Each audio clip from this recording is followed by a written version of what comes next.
Prime Minister Carney's well-crafted and eloquently delivered speech at Davos has been widely noted, and I want to start by offering my own praise. The Prime Minister is right to restate what many have said for years. Canada must become more self-reliant, less dependent, and work with like-minded countries to advance our interests. And Conservatives are, as always, willing to work with him to turn these words into results. What stood out most to me was when he pointed out, quote, the gaps between rhetoric and reality. That's especially true here at home. If liberal words and good intentions were tradable commodities, Canada would already be the richest nation on earth. Unfortunately, after a decade of promises and grand speeches, Liberals have made our economy costly and dependent, more so than ever. After nearly a year as Prime Minister, Mark Carney has made things only worse. The deficit has doubled, food inflation is double that in the States, housing costs have also doubled, the worst in the G7, and no pipelines are approved, anti-development laws removed. The military has a massive recruiting and equipment shortfall. There's still no free trade between provinces, no crime laws have been passed, and the Prime Minister's signature promise of negotiating a win with the U.S. is unfulfilled. Indeed, U.S. tariffs have more than doubled on Canada, while Mr. Carney's promised counter tariffs have vanished along with his elbows. Those unkept promises, which followed grand speeches and announcements, make us especially vulnerable to the world's dangers. We've had enough words. Now we need results. Now we need to unblock our resources. Now we must approve pipelines. Now we must bolster our military to protect our soil, sea, and skies.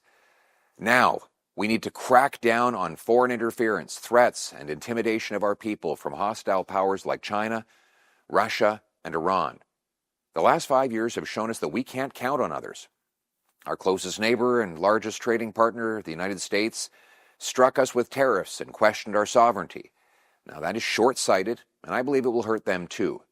But we can't control what they do, and no one can control what President Trump does or says. I know it's tempting to say our relationship with America is over forever. But here's the reality. We still live next door to the biggest economy and military the world has ever seen. We sell 20 times more to the U.S. than we do to China. 1 in 10 Canadian jobs rely directly or indirectly on trade with America. We owe it to those workers, our friends, family, and fellow Canadians to ensure those jobs don't go away. Growing and diversifying our economy is essential, as all political parties have been saying for decades. But we must also remember that our trade and security partnership with the U.S. is centuries old and will outlast one president. To quote the British Liberal Prime Minister, Lord Palmerston, we have no eternal allies and we have no perpetual enemies. Our interests are eternal and perpetual, and those interests it is our duty to follow. We should continue to work with allies within the U.S. that are outside the administration to minimize the damage until a larger relationship repair can be completed. And I restate once again my offer to the Prime Minister that Conservatives stand ready to help his government fight U.S. tariffs. But while we hope for the best, it would be naive to assume that things will go back to exactly what they were. Whether the next administration is Republican or Democrat, tariffs may be here for the foreseeable future. None of that, though, is an excuse for letting our guard down and repeating past mistakes by making Canada even more vulnerable to aggressive powers like the People's Republic of China, which the Prime Minister himself called our greatest threat only a few months ago. It was with great irony that the Prime Minister quoted one of the greatest heroes of the 20th century fight against totalitarian communism, Václav Havel, less than a week after launching a, quote, strategic partnership for a new world order with the Chinese communist regime, a partnership that includes plans to deepen engagement on national security issues at a senior level. We cannot throw caution to the wind with a regime that kidnaps our citizens, steals our technology, interferes in our elections, sets up illegal police stations on our soil, and has a history of using trade as a tool for diplomatic warfare against us. If this is what the Prime Minister meant when he told the Davos crowd that he is calibrating our relationships so their depth reflects our values, then I seriously question his values and, frankly, his judgment. Of course, we have to trade with China, as we always have, but without losing our compass or our national security.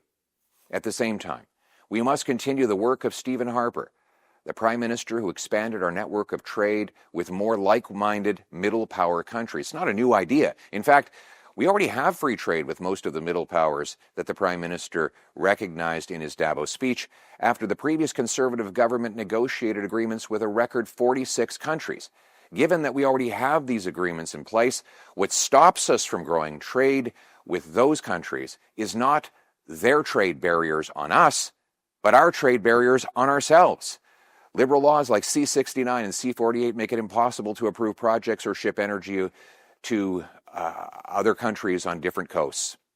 It takes 19 years to approve a mine in Canada. The Liberal government has created these laws and obstacles, and almost a year after taking office, Mr. Carney has not removed a single law or bureaucracy, or approved a single pipeline, or removed the industrial carbon tax, which drives food and housing costs up and industry out. There are hundreds of billions of private dollars looking to invest in wildly profitable projects like a pipeline to the Pacific. Money to get Canada's energy flowing and Canada's workers working. We have the resources under our feet. The only thing missing is permits. The federal permits from the Carney government, which are still among the slowest in the world. Grand announcements, new government agencies, signing ceremonies, red carpets, and stacking new laws and bureaucracies on top of old ones will do nothing. There's no magic to this. What we need is for the Carney government to get out of the way and approve these privately funded projects. Mr. Carney told the crowd in Davos that, quote, a country that cannot feed itself, fuel itself, or defend itself has few options. So why can't we?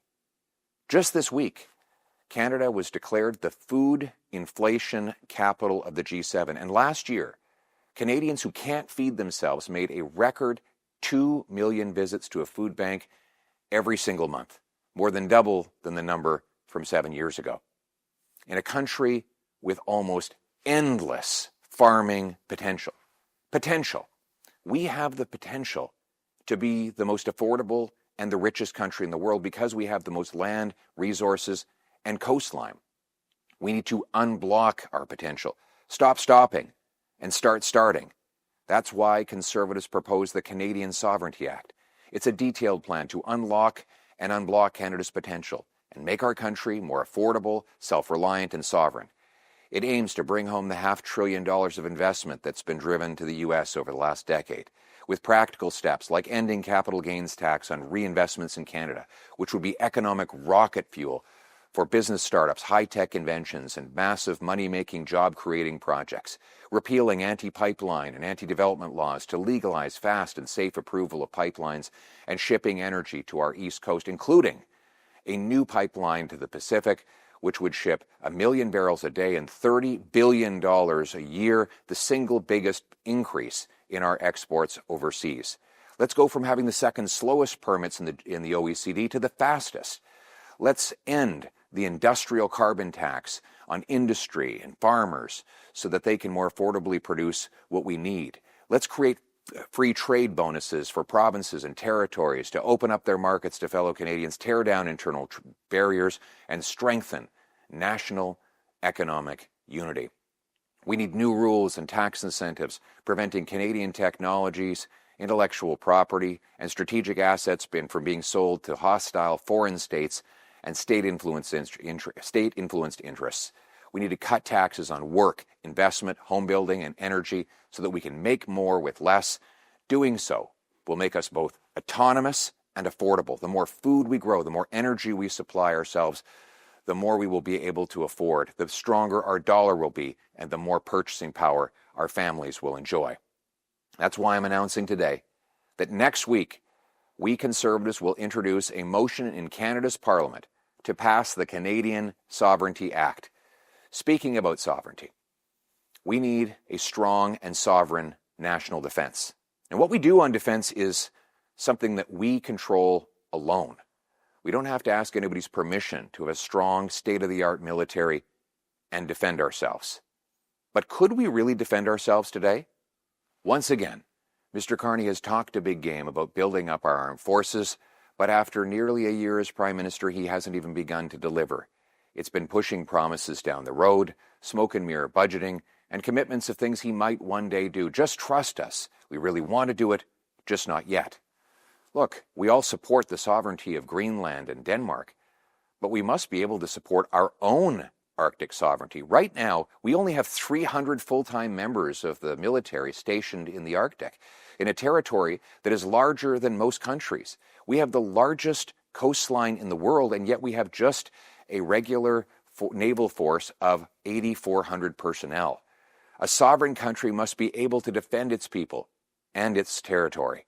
Conservatives have a detailed plan to restore our armed forces and our great martial tradition, to fix our recruitment crisis and expand regular force and reserve force dramatically and immediately, increase recruitment and promotions by driving merit and not political correctness, reestablishing a permanent military presence in the Arctic with CFB Iqaluit, a new Arctic naval base, and upgrade Inuvik to full base status for fighters and tankers, to back sovereignty with real hardware by requiring 4 new icebreakers, including AWACS aircraft, to detect threats to our Arctic skies, to fast-track upgrades to submarines, helicopters, northern hubs, to strengthen boots-on-the-ground presence by doubling the Canadian Rangers and creating an Army Reserve unit in Whitehorse. So far, Mr. Carney, in this regard and in every other, has been very fortunate to be judged by his rhetoric and his stated intentions rather than by his results, because nearly a year into his term, the rhetoric has changed, but the reality is not. The illusion of purpose is there, but the results have not shown up with it. We need to do things, not just say them. Canada Strong can no longer be a slogan, nor True North Strong and Free just a motto. We must put our people and our country first in everything that we do. Then and only then will Canada be autonomous and affordable, secure and self-reliant. To paraphrase Henley, we are the masters of our fate. We are the captains of our soul.